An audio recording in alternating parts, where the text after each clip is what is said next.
پیاری امی جان ام المومنین سیدتنا عائشہ صدیقہ طیبہ طاہرہ رضی اللہ تعالی عنہ فرماتی ہیں کہ ہمارے پیارے آقا صلی اللہ تعالی علیہ وآلہ وسلم نماز میں اس قدر قیام فرماتے کہ آپ صلی اللہ علیہ وآلہ وسلم کے مبارک پاؤں سوج جاتے ہیں۔ ایک دن حضرت سیدتنا عائشہ صدیقہ رضی اللہ تعالی عنہ نے عرض کی، یا رسول اللہ صلی اللہ علیہ وآلہ وسلم آپ ایسا کر رہے ہیں حالانکہ اللہ کریم نے آپ کے سبب آپ کے اگلوں اور پچھلوں کے گناہ بخش دیے ہیں۔ تو پیارے نبی صلی اللہ علیہ وآلہ وسلم نے ارشاد فرمایا کہ اے عائشہ، کیا میں اللہ پاک کا شکر گزار بندہ نہ بنوں؟ ہمارے پیارے آقا صلی اللہ علیہ وآلہ وسلم نمازیں پڑھ رہے ہیں، عبادت کر رہے ہیں، غوث پاک رضی اللہ تعالیٰ عنہ جیسے بڑی عقیدت و محبت، سبحان اللہ،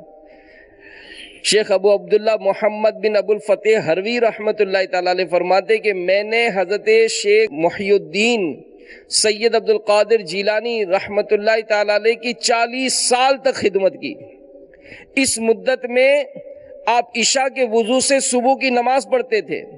اور آپ کا معمول تھا کہ جب بے وضو ہوتے تو اسی وقت وضو فرما کر 2 رکعت نماز پڑھ لیتے تھے۔ منقول ہے کہ ہمارے غوث پاک رحمت اللہ تعالیٰ علیہ 15 سال تک رات بھر میں ایک قرآن پاک پڑھا کرتے تھے۔ اسی طرح یہ بھی منقول ہے کہ ہمارے غوث پاک رحمت اللہ تعالیٰ علیہ روزانہ 1000 رکعت نفل ادا کیا کرتے تھے۔